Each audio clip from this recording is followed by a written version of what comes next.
سفینہ مرگ۔ بالی عمریہ کا دور زندگی کا نازک ترین دور ہوتا ہے۔ وہ ان بے مثال دنوں سے آگے بڑھ چکی تھی، کسی دلربا کی منتظر تھی۔ قسمت نے انتظار کی گھڑیاں ختم کی، مگر ان کی چاہت بھری پرسکون زندگی کو فوراً ہی نظر لگ گئی اور مختصر سی رفاقت میں وہ مرد بے مثال مار ڈالا گیا۔ وہ اس اندوہناک واقعے کو ذہنی طور پر قبول نہ کر سکی تھی۔ تفتیشی اہلکار اپنا کام کرتے کرتے اس غمزدہ کی زلف گیرا گیر کا اسیر ہو گیا۔ اس کے سامنے سوال کئی تھے۔ مقتول لندن گیا اور برلن میں مارا گیا۔ ریاستی رموز اور محبت کے رچاؤ میں الجھی ایک خون آشام داستان، جس کی ہر سطر سنسنی اور تجسس سے لبریز ہے۔ مصنف امجد رئیس۔ وارنڈیم فون کے قریب ہی بیٹھا تھا جب ٹاراسوف نے اسے خونی ڈرامے کی تفصیل بتائی۔ اوہارا ایمرجنسی میں ہے، سارا کا کچھ پتہ نہیں۔ خبر نے وارنڈیم کو ہلا کر رکھ دیا۔ کال کے بعد وہ اٹھ کر بے چینی سے ٹہلنے لگا۔ یہ نیا کلیو تھا۔ برکمین نے پیشہ ور قاتل ہائر کیے تھے۔ پوٹر خون کی بو سونگ رہا تھا۔ اس کا نک نیم بل ڈاگ تھا اور وہ کتے ہی کی طرح پیچھا کرتا تھا۔ کسی طرح پوٹر کو غلط راستے پر ڈالنا ضروری تھا۔ بوڑھا قابو میں آ گیا تو وارنڈیم کا بچنا ناممکن تھا۔ واقعات تیزی سے رونما ہو رہے تھے۔ اس نے فیصلہ کر لیا۔ برے وقت کے لیے اس نے ایک کارڈ تیار کر رکھا تھا۔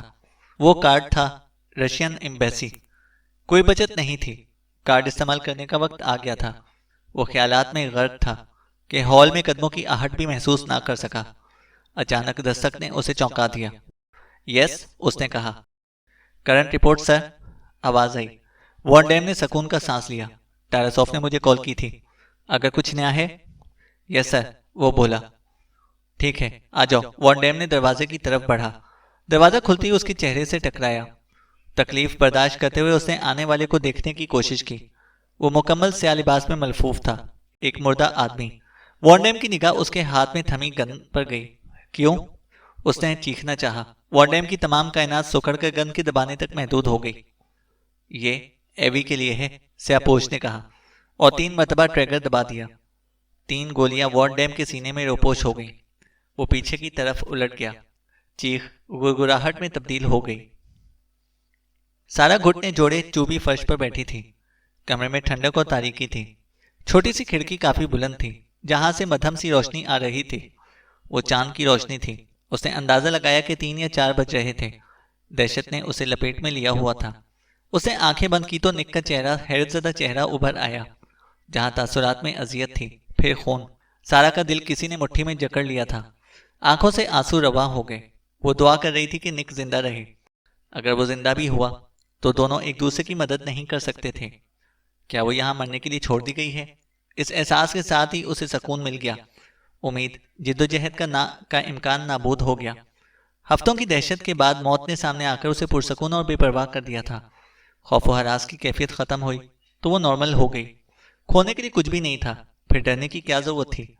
جس طرح وہ لیب میں کام کرتی تھی اسی طرح اس نے اطمینان سے صورتحال کا جائزہ لیا۔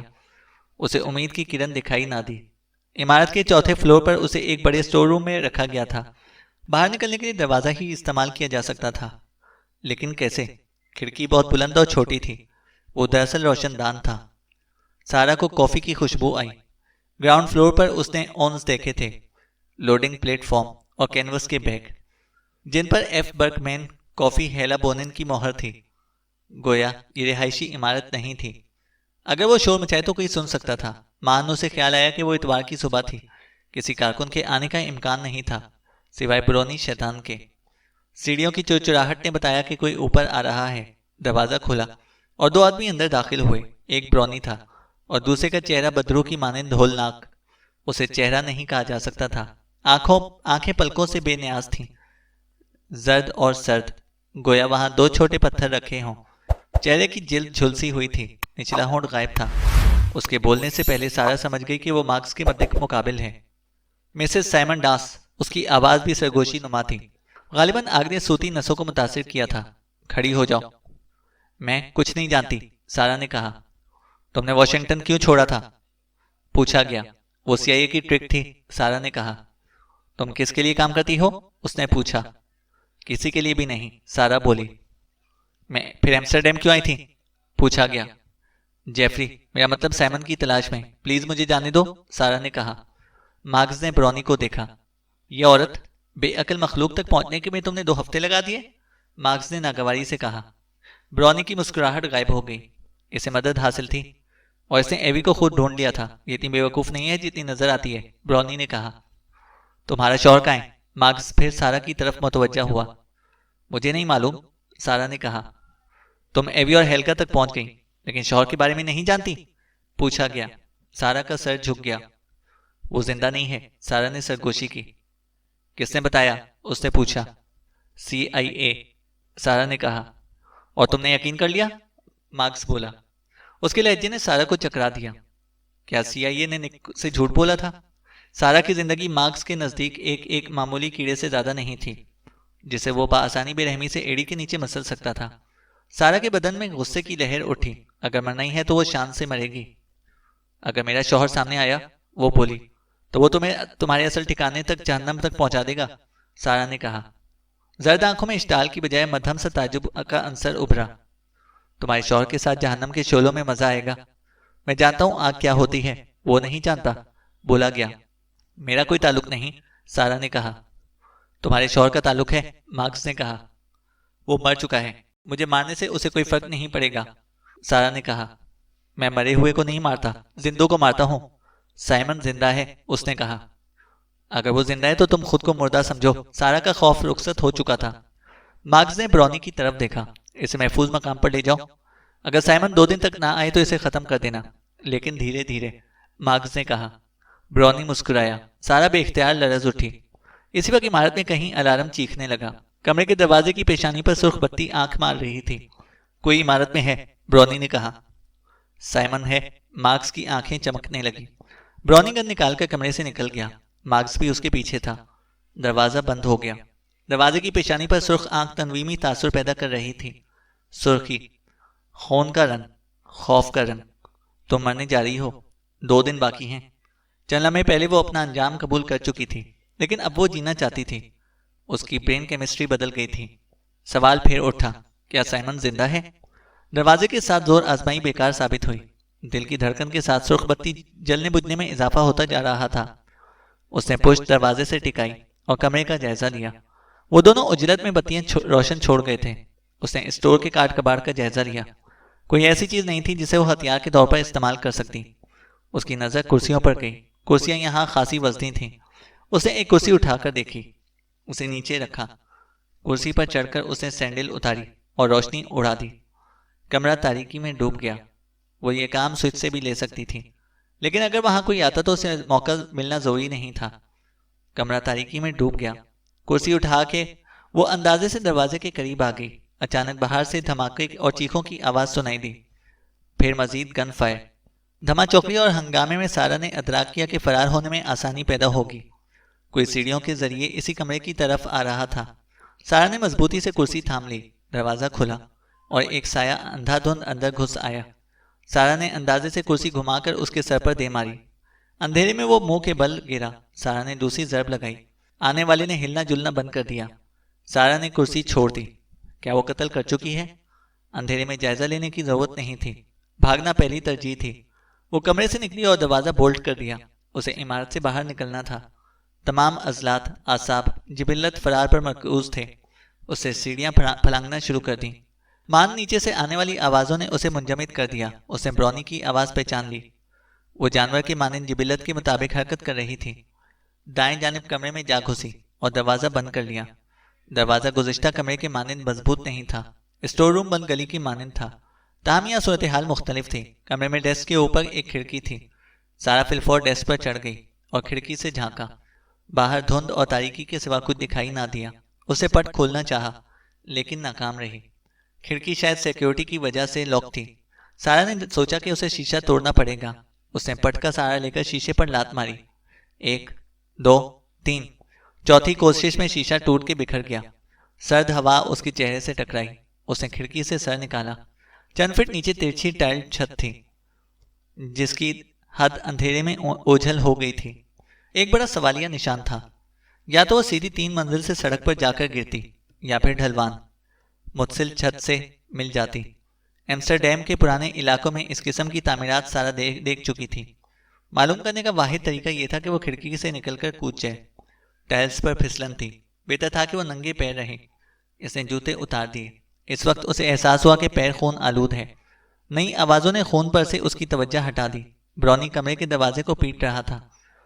دوسری طرف اگر اسٹور روم والا آدمی مرا نہیں تھا تو ہوش میں آ کر شور مچانا شروع کر دیتا۔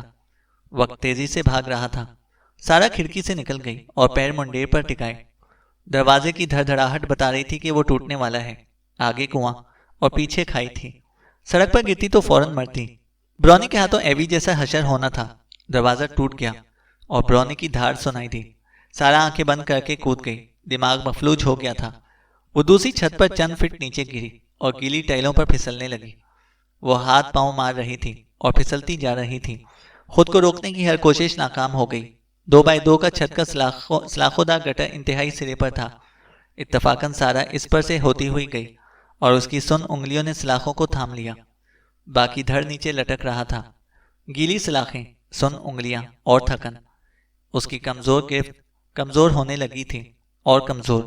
انگلیوں کی گرفت ختم ہوئی اور وہ اتاہ تاریکی میں گم ہو گئی۔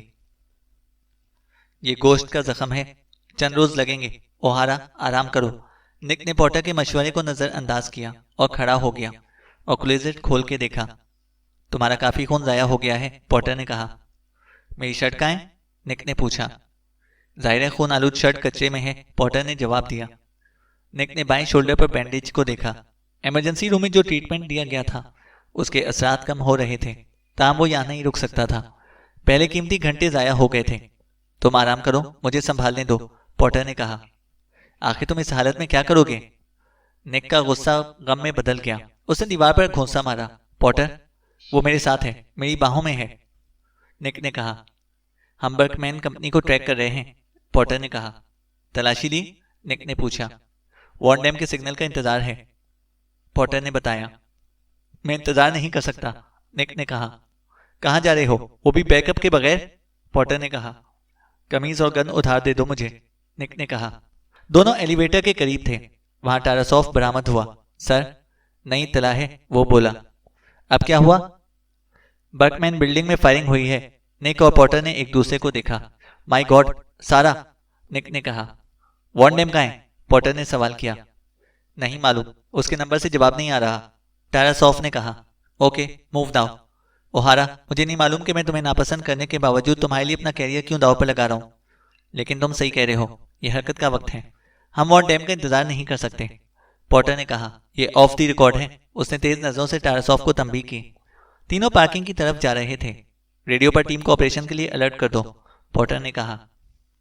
ٹھڈ، سارا پشت کے بل قریبی چھت پر جا گری۔ اسے یقین نہیں آیا کہ وہ زندہ ہے۔ وہ کچھ یوں ہی لیٹی رہی۔ آسمان اور ستارے نظروں کے سامنے گھوم رہے تھے۔ 2 بار گرنے کے بعد وہ کمرے کی کھڑکی سے 15 فٹ نیچے آ گئی تھی۔ برونی کھڑکی میں تھا، وہ اکیلا نہیں تھا۔ کچھ اور آوازیں بھی تھیں جنہیں وہ ہدایات دے رہا تھا۔ آوازیں نیچے تاریکی سے ابھر رہی تھیں۔ غالباً وہ سارا کی باڈی تلاش کر رہے تھے۔ ناکامی کے بعد ان کی توجہ چھتوں کی طرف مبذول ہو گئی۔ صبح کاذب کے آثار قریب تھے۔ سارا کھڑی ہو گئی۔ روشنی ہوتے ہی مشکل کھڑی ہو جاتی۔ وہ رینگتی ہوئی قریبی اگلی چھت پر چلی گئی۔ دھند بھی اس کی مددگار تھی۔ لباس بھیگ چکا تھا۔ ٹھنڈ لگ رہی تھی۔ نادرد محسوس ہو رہا تھا۔ دہشت کے باعث ایک ہی احساس تھا کہ جان بچائی جائے کسی بھی طرح۔ سارا نے اس کے دروازے کی نوک پر ہاتھ رکھا اور زور لگایا۔ کچھ بھی نہیں ہوا۔ آسمان پر روشنی جھلکنے لگی۔ کسی کی مردانہ آواز آئی۔ اسے دیکھ لیا گیا تھا۔ اس کا دماغ کام نہیں کر رہا تھا۔ وہ اگلی چھت پر گئی۔ سامنے سلیٹ کی مانند سیدھی عمودی دیوار تھی۔ کافی اوپر دیوار پر ایک کھڑکی تھی۔ ٹاپ پر ایک اینٹینا تھا۔ سپاٹ عمودی دیوار پر چڑھنا ناممکن تھا۔ آوازیں قریب آ رہی تھیں۔ وہ پلٹی اور برونی کو جھپٹتے دیکھا۔ سارا کی حالت پنجرے میں پھنسے ہوئے پرندے کی مانند تھی۔ برونی دوسری چھت پر تھا۔ سارا نے چھت کی دوسری سمت جھانکا۔ دور سائیڈ واک اس کا انتظار کر رہی تھی۔ برونی اس کے سر پر تھا۔ کسی چیز کے گرنے کی آواز آئی۔ برونی کی گن سڑک پر جا گری۔ کاش وہ اڑ سکتی۔ ماں آنسو بھری آنکھوں سے اس نے اینٹینے کا سیاہ تار دیکھا۔ کیا وہ اس کا بوجھ اٹھا لے گا؟ سارا کی ہچکچاہٹ لمحاتی تھی۔ برونی اس کے بہت قریب تھا۔ سارا نے بلا تعامل دونوں ہاتھوں سے تار دبوچا۔ دونوں پیر دیوار پر ٹکائے۔ ذرا پھسلی پھر اوپر کو چڑھتی چلی گئی۔ اس کے جسم کی توانائی کا ہر ذرہ اس بات پر مرکوز تھا کہ وہ پھسل نہ جائے۔ وہ ٹاپ پر پہنچ کر اینٹینے کے پاس لیٹ گئی۔ اس کی سانس سینے میں نہیں سما رہی تھی۔ برونی اوپر آ جاتا تو بغیر گن کے بھی بآسانی اسے مار سکتا تھا، لیکن وہ باخبر تھی کہ مارکس اسے زندہ رکھنا چاہتا ہے۔ سارا میں اتنی سکت نہیں تھی کہ وہ برونی کو اوپر آتے دیکھ سکے۔ دفتن اسے احساس ہوا کہ اینٹینے کی ٹاپ کا حدود اربا بہت مختصر ہے۔ ذرا سی غفلت اسے گہرائی میں پھینک سکتی تھی۔ سارا نے تار چھوڑ کر اینٹینے کا مضبوط اسٹینڈ پکڑ لیا۔ نیچے سے فائر ہوتا تب بھی امکان تھا کہ گولی اسے لگتی۔ وہ لیٹی رہی۔ اس کی سماعت سے سائرن کی آواز ٹکرائی جو بہت مدھم تھی۔ برونی نے بھی وہ آواز سن لی۔ وہ بڑبڑاتا ہوا تار کے سہارے اوپر چڑھنے لگا۔ سارا نے بھی دیکھ لیا۔ وہ پاگلوں کی طرح تار کو اینٹینے سے الگ کرنے کی کوشش کر رہی تھی۔ سائرن کی آواز بلند ہوتی جا رہی تھی۔ سارا کو تھوڑا سا وقت درکار تھا، تاہم برونی پہلے چھت تک آ گیا۔ برونی کی آنکھوں میں نفرت تھی، نہ غصہ۔ آنکھوں سے اجل جھانک رہی تھی۔ نہیں، سارا چلائی اور جھپٹ کر ناخنوں سے اس کا چہرہ نوچنے لگی۔ برونی نے اس کی کلائی جکڑ لی۔ سارا کا توازن خراب ہوا اور برونی ٹاپ پر چڑھ گیا۔ لمحہ بھر کے لیے دونوں ایک دوسرے کے مد مقابل کھڑے تھے۔ دونوں میں سے ایک کو مرنا تھا۔ اس کا ہاتھ جیکٹ میں گیا اور چاقو کے ساتھ باہر آیا۔ سارا نے ایک قدم پیچھے ہٹایا۔ اسے نہیں معلوم تھا کہ پیچھے کتنی جگہ ہے۔ سارا کے ہاتھ دفاعی انداز میں پھیل گئے۔ برونی کا وار کلائی پر کٹ لگا گیا۔ وہ گھٹنوں کے بل گری۔ وہ عین اس کے سر پر کھڑا تھا۔ برونی کو جلدی نہیں تھی۔ وہ سارا کے گلے پر چھری پھیر کر اسے آسان موت سے ہمکنار کرنا نہیں چاہتا تھا۔ اس کا مذکورہ ارادہ غلطی میں بدل گیا۔ سارا کے بارے میں اندازہ بھی غلط نکلا۔ پیر کے نیچے آ کر چونٹی بھی کاٹ لیتی ہے۔ وہ چاقو ہاتھ میں تولتے ہوئے بے بس شکار کو دلچسپی سے دیکھ رہا تھا۔ سارا کے لیے تمام امکانات اختتام پذیر ہو چکے تھے۔ مختصر چوکور جگہ پر وہ کہاں جاتی؟ برونی لات بھی مارتا تو وہ نیچے گہرائی میں سڑک پر جا گرتی۔ اس خیال نے ایک نئے خیال کو جنم دیا۔ بچاؤ! آخری جبلی حربہ! وہ چیخ مار کر گھٹنوں کے بل ہی آگے جھپٹی۔ جسم و جان کی تمام قوت سے وہ برونی کے گھٹنوں سے ٹکرائی۔ قاتل کی ایک ٹانگ مڑی۔ اس نے توازن برقرار رکھنے کی کوشش کی۔ سارا نے چیخ مار کر مڑی ہوئی ٹانگ کے پنجے پر حملہ کیا۔ اس کا ٹخنا مڑا۔ وہ کنارے سے زیادہ دور نہیں تھا۔ گرتے گرتے اس نے کنارہ تھامنے کی کوشش کی۔ چاقو گر گیا تھا۔ لمحہ ضائع کیے بغیر سارا نے چاقو اٹھا کر اس کے ہاتھوں میں گھونپ دیا۔ گرتے وقت اس کی آنکھیں سارا کی آنکھوں سے ملی۔ ایک ساتھ کے لیے قاتل کی آنکھوں میں بے پناہ حیرت کے ساتھ اجل کی دیوی رقصاں تھی۔ وہی رقص جسے وہ اپنے شکار کی آنکھوں میں دیکھ کر حز اٹھاتا تھا۔ اس کے دونوں ہاتھ آسمان کی طرف تھے۔ پھر وہ نیم تاریکی میں ڈوب گیا۔ سارا نے سختی سے آنکھیں بند کر لی۔ ذرا دیر بعد نیچے سڑک پر کسی چیز کے ٹکرانے کی آواز آئی۔ درندے کی آخری چیخ کافی دیر تک سارا کی سماعت میں گونجتی رہی۔ وہ نیم جان ہو کر لیٹ گئی۔ کائنات گویا اس کے گرد چکرا رہی تھی۔ اس نے رخسار ٹھنڈے فرش سے ٹکا دیا۔ اچانک اسے سردی کا احساس ہوا۔ بدن میں توانائی کی رمق باقی نہیں بچی تھی۔ وہ لیٹی رہی۔ نک کی پکار نے اسے ہلنے پر مجبور کیا۔ کیا وہ خواب دیکھ رہی ہے؟ وہ تو مر چکا تھا۔ وہ آہستہ سے اٹھی۔ نک سڑک پر کھڑا دونوں ہاتھ لہرا رہا تھا۔ اجالا اتنا تھا کہ وہ اسے پہچان گئی۔ اس کی آنکھوں سے آنسو بہہ نکلے۔ وہ چیخنا چاہتی تھی، لیکن حلق میں جیسے گولا پھنس گیا۔ وہ پہلے کبھی اس طرح پھوٹ پھوٹ کر نہیں روئی تھی۔ نک زندہ تھا۔ سارا، حرکت مت کرو، ہم نے فائر ٹرک منگوایا ہے، وہ تمہیں نیچے اتار لے گا، نک نے چیخ کر کہا۔ وہ سر ہلا کر رہ گئی۔ کہانی انجام پذیر ہو چکی تھی، لیکن وہ مارکس کو بھول گئی تھی۔ پولیس کی 3 کاریں مزید آ گئیں۔ اچانک دھماکہ سا ہوا۔ سارا مڑی۔ مارکس اس چھت پر نظر آ رہا تھا جہاں اینٹینے والے اونچے چبوترے پر سارا موجود تھی۔ اس کے ہاتھ میں رائفل تھی۔ اس رخ سے صرف وہ اسے دیکھ سکتی تھی۔ چند سیکنڈ تک وہ اسے گھورتا رہا، پھر ڈرامائی انداز میں رائفل بلند کی۔ سائمن نہ سہی، اس کی بیوی سہی۔ سائمن تو سارا کی موت پر تڑپے گا، کم یا زیادہ۔ انتقام کا آخری مرحلہ رہ گیا۔ سارا سکتے کے عالم میں رائفل کو تک رہی تھی۔ کہیں بہت دور نک اس کا نام لے کر چیخ رہا تھا۔ رائفل کا دھماکہ پرشور تھا، لیکن درد نہ تکلیف۔ کیا وہ بے حس ہو چکی ہے؟ پھر اس کی بصارت نے گویا دھوکہ کھایا۔ مارکس لڑکھڑا کر گرا۔ اس کی شرٹ خون سے رنگین ہو رہی تھی۔ رائفل اس کے ہاتھ سے چھوٹ گئی۔ چند لمحوں میں وہ بے حس و حرکت ہو گیا۔ ایک اور چھت کی بلندی پر کوئی چیز منعکس ہوئی۔ سارا کی توجہ مبذول ہو گئی۔ سورج کچھ اور بلند ہو چکا تھا۔ 2 عمارت کے فاصلے پر کوئی آدمی کھڑا تھا۔ اس نے اپنے ہاتھوں میں موجود رائفل جھکا لی۔ ہوا اس کے بالوں اور شرٹ سے کھیل رہی تھی۔ وہ سارا کو دیکھ رہا تھا۔ سارا اس کے نقوش پہچان نہ سکی، تاہم اس کے دل کی دھڑکنوں نے بتا دیا کہ وہ کون ہے۔ وہ پیچھے ہٹ رہا تھا۔ سارا نے ہاتھ پھیلا دیا۔ واپس آ جاؤ جیفری، وہ چلائی۔ نہیں، مت جاؤ جیفری، واپس آ جاؤ، وہ چیختی رہی، چلاتی رہی۔ آخری جھلک اس کے سنہرے بالوں کی تھی، پھر وہ غائب ہو گیا۔ رائفل کے دھماکے نے نیچے سڑک پر ہلچل مچا دی تھی۔ نک کی رگوں میں لہو جم گیا۔ کیا ہو رہا ہے؟ وہ چلایا۔ پورٹر نے ٹاراسوف کی جانب دیکھا۔ کون پاگل فائرنگ کر رہا ہے؟ سر، ہم میں سے کوئی نہیں ہے، ٹاراسوف نے کہا۔ ڈچ پولیس مین نے بھی تردید کی۔ نک نے اوپر دیکھا۔ سارا زندہ تھی۔ بدحواسی میں اس نے اطراف کی کھڑکیوں میں جھانکا۔ پورٹر، کچھ کرو، وہ بے قرار ہوا جا رہا تھا۔ ٹاراسوف، اپنے آدمی اوپر لے کر جاؤ، دیکھو کیا ہو رہا ہے، پورٹر نے بلند آواز میں کہا۔ پھر وہ ڈچ آفیسر کی طرف مڑا۔ فائر ٹرک کب تک پہنچے گا؟ 5 سے 10 منٹ میں، ڈچ آفیسر نے کہا۔ سارا اسپتال میں تھی۔ اسے ڈاکٹر کے علاوہ ماہر نفسیات کی بھی ضرورت تھی۔ اس نے کسی چھت پر بھوت دیکھا تھا، التباسی نظر کہا جا سکتا تھا۔ ہسٹریا کے امکانات واضح تھے، اسے نارمل ہونے میں مہینے سے زیادہ وقت لگ سکتا تھا۔ مارکس اور اس کے 4 آدمی مرے تھے اور 4 گرفتار تھے۔ پورٹر کا دماغ معاف تھا کہ مارکس نے خودکشی کیوں کی۔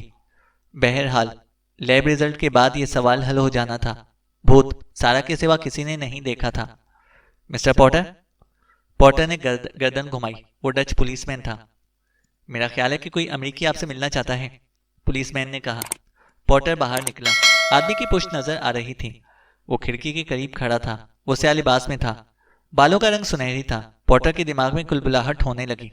پورٹر اسے لے کر ایک کمرے میں آ گیا اور دروازہ بند کر دیا۔ کیا مجھ سے ملنا ہے؟ پورٹر نے کہا۔ ہیلو مسٹر پورٹر، وہ مسکرایا اور پورٹر دنگ رہ گیا۔ وہ گونگوں کی طرح اسے دیکھ رہا تھا۔ کیا اس نے بھی بھوت دیکھنا شروع کر دیے ہیں؟ اس کے سامنے سائمن ڈانس کھڑا تھا۔ سائمن نے کہانی کے پیچ و خم اجاگر کرنے میں 1 گھنٹہ لیا۔ میرے خیال میں تم ان حقائق کی قدر کرو گے، بدلے میں تم مجھ پر ایک احسان کر سکتے ہو، اس نے کہا۔ تم نے پہلے مجھے کیوں نہیں بتایا؟ پورٹر نے پوچھا۔ پہلے صرف شک تھا، جو وقت اور واقعات کے ساتھ گہرا ہوتا گیا۔ میں نے طے کر لیا تھا کہ کسی پر بھروسہ نہیں کروں گا۔ میرا مطلب CIA سے ہے۔ بات بہت اوپر چلی گئی تھی، سائمن ڈانس نے کہا۔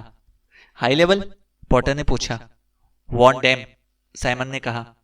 کیسے؟ پورٹر نے پوچھا۔ سائمن نے شانے اچکائے۔ ایک آدمی آدھی رات کو فون بوتھ پر کیوں جائے گا؟ سائمن نے پوچھا۔ ایسا کب ہوا؟ پورٹر نے کہا۔ پچھلی رات جب میں نے اوہارا کو ٹپ دی تھی، سائمن بولا۔ میرا قصور ہے، وان ڈیم کو میں نے بتایا تھا، پورٹر نے کہا۔ سائمن نے سر ہلایا۔ ابتدا میں آدھی رات کو اسے فون بوتھ استعمال کرتے دیکھ کر میں سمجھا نہیں۔ بعد ازاں مجھے پتا چلا کہ برونی اور اس کے آدمی کاسا مورو کی طرف رواں دواں ہیں۔ یقیناً وان ڈیم نے مارکس کو کال کی تھی، سائمن نے کہا۔ دیکھو یہ کافی نہیں ہے، مجھے اور شواہد درکار ہیں، اور بھی، پورٹر نے کہا۔ سائمن نے سگریٹ سلگائی۔ وان ڈیم مالدار شخص تھا۔ اس کی بیوی نے اس کے لیے ملینز رقم چھوڑی تھی۔ وہ مری تو اس وقت جوان تھی۔ موت میں جرم کی ملاوٹ تھی، لیکن وان ڈیم ملک سے باہر تھا۔ اگر تم گہرائی میں جاؤ تو جان جاؤ گے کہ کلوڈیو کو وان ڈیم نے مروایا تھا۔ بعد میں کسی طرح یہ بات مارکس کے علم میں آ گئی اور اس نے وان ڈیم کو بلیک میل کرنا شروع کر دیا۔ مارکس کو اندرونی انفارمیشن چاہیے تھی اور وان ڈیم کا محرک بیوی کی دولت تھی، سائمن نے کہا۔ وان ڈیم کے لیے مجھے فوراً ایکشن لینا چاہیے، پورٹر نے اندیا دیا۔ جلد بازی کی ضرورت نہیں، ممکن ہے اب تک وہ غائب ہو چکا ہو، سائمن نے کہا۔ اور تم؟ پورٹر نے پوچھا۔ ایوی میرے لیے سب کچھ تھی، میں نے اسے کھو دیا، سائمن نے کہا۔ لیکن سارا تو ہے، پورٹر نے کہا۔ سائمن نے نفی میں سر ہلا دیا۔ میں اس کے لیے بہت تکلیف کا باعث بنا ہوں۔ لیب رپورٹ تمہیں بتا دے گی کہ مارکس اپنی رائفل کی گولی سے نہیں مرا۔ مجھ سے وعدہ کرو کہ یہ حقیقت سارا تک نہیں پہنچے گی، سائمن نے کہا۔ کیا خدا حافظ بھی نہیں کہو گے؟ پورٹر نے پوچھا۔ زیادہ مہربانی یہ ہوگی کہ میں اس کے سامنے نہ جاؤں۔ اوہارا اچھا آدمی ہے، وہ دونوں ساتھ خوش رہیں گے، سائمن نے کہا۔ پورٹر نے سر ہلا دیا۔ سائمن، ایک بات بتاؤ، کیا تم نے سارا سے محبت کی تھی؟ پورٹر نے پوچھا۔ نہیں، لیکن اس نے اس کا خیال رکھا تھا۔ مجھے اب جانا چاہیے۔ سائمن نے آخری کش لیا اور کھڑا ہو گیا۔ اگر مجھے تمہاری ضرورت پڑے؟ پورٹر نے پوچھا۔ مجھے افسوس ہے مسٹر پورٹر، سائمن نے کہا۔ لیکن میں تمہیں کیسے تلاش کروں گا؟ پورٹر نے کہا۔ سائمن دروازے میں رکا، پرسوچ انداز میں مسکرایا اور بولا، تم مجھے تلاش نہیں کر سکتے۔ سپہر کا وقت تھا جب سارا کی آنکھ کھلی۔ سفید پردوں پر سے ہوتی ہوئی اس کی نظر پورٹ پر گئی، جس میں سرخ اور زرد رنگ کے ٹیولپ سجے ہوئے تھے۔ نک کرسی پر نیم دراز تھا۔ سارا، اس نے سرگوشی کی۔ اوہ نک، بستر کی ضرورت مجھ سے زیادہ تم کو ہے، سارا نے کہا۔ تم کیسی ہو؟ نک نے کہا۔ عجیب لیکن محفوظ، نک، میں نے اسے دیکھا تھا، سارا نے کہا۔ تم بھوتوں پر یقین رکھتی ہو؟ نک بولا۔ نہیں، سارا نے کہا۔ نک نے اس کا ہاتھ اپنے ہاتھ میں لے لیا۔ اگر وہ بھوت تھا تو مجھے اس کا شکریہ ادا کرنا چاہیے، نک نے کہا۔ آئی لو یو نک، لیکن کیا وہ واقعی بھوت تھا؟ سارا نے پوچھا۔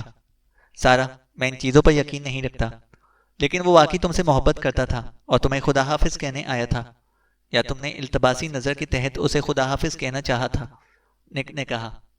اب کیا پروگرام ہے؟ سارا نے پوچھا۔ میں، تم اور واشنگٹن میں ہمارا گھر، اور ہاں تم نے ابھی چشمہ لگایا ہوا ہے، نک نے کہا۔ کیوں؟ سارا نے کہا۔ اتار دو، نک بولا۔ کیوں؟ مجھے تمہاری آنکھیں دیکھنی ہیں، نک بولا۔ کیوں؟ سارا نے کہا۔ ان آنکھوں نے مجھے گرفتار کیا تھا، نک بولا۔ جھوٹ، سارا بولی۔